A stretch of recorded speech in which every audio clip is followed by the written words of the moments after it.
so we do apologize. I wanted to pick up one or two things before we move on to the scrolls to tell you that I didn't get back to when we're talking about Peter, and I read that passage, and I was talking about the Pseudo-Clementine literature, what I had on the board up here somewhere before I started writing this other stuff. God knows where it is now. Well, I suppose it's there. So, I erased it. Here, write it back on again. These are called the Pseudo-Clementine because there are two versions. They're actually Hellenistic novels, Hellenistic romances, like Acts, a Hellenistic novel.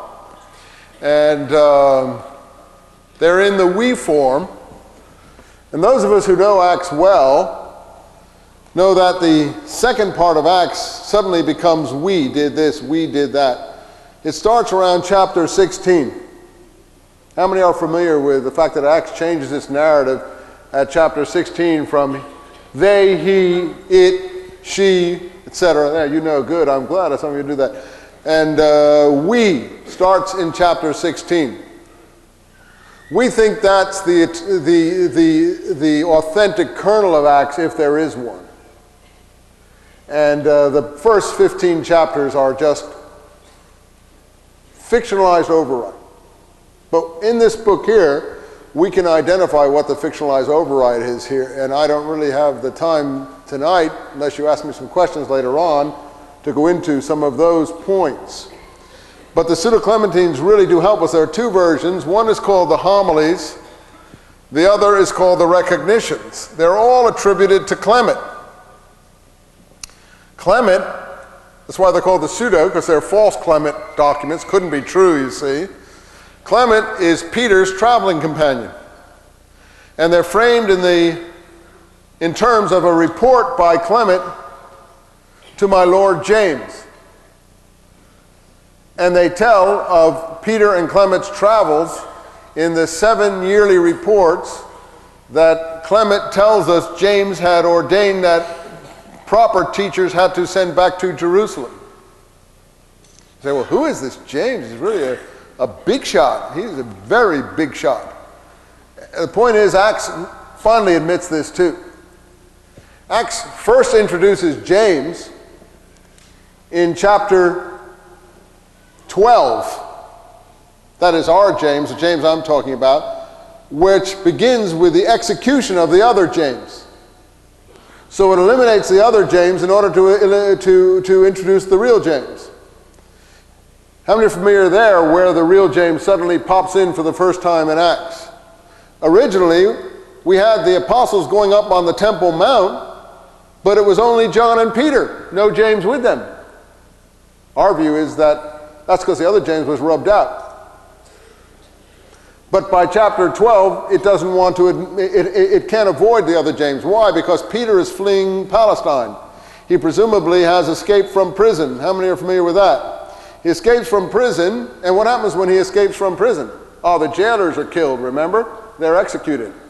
Ah, but you see, Paul is superior to Peter, isn't he? Because later on, when Paul is offered to escape from prison, he declines, doesn't he? Because he wants to save the life of the jailers. That's in Acts 16 or 17.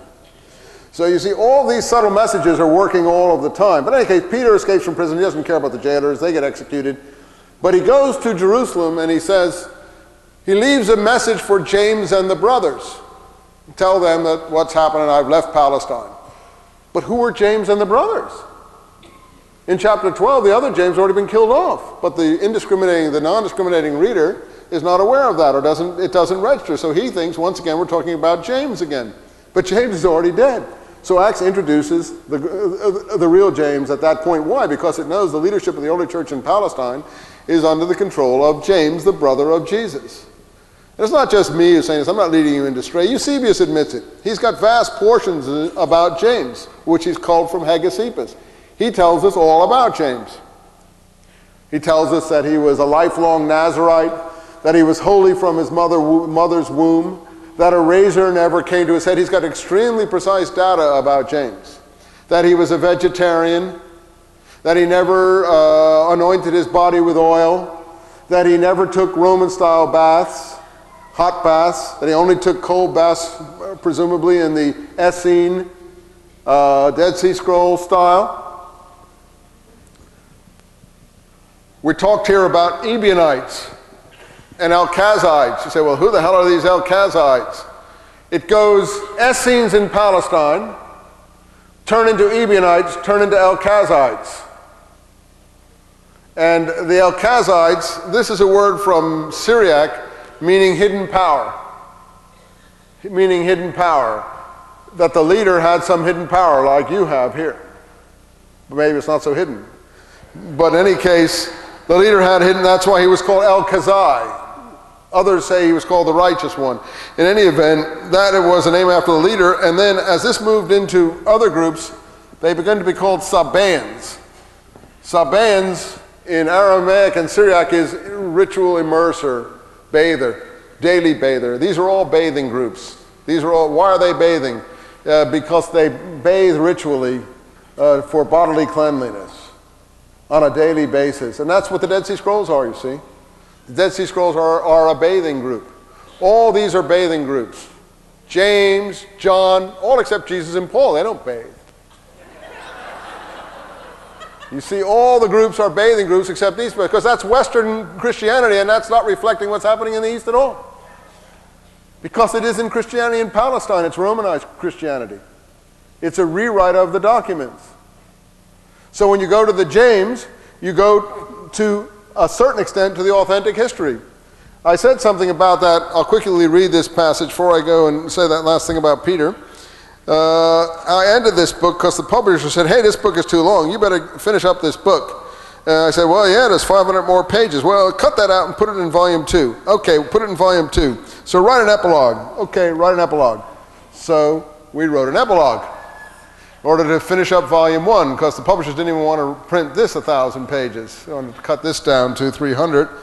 As we spoke over dinner with many of the people who are here, the publishers put a Jesuit priest on me to edit this book.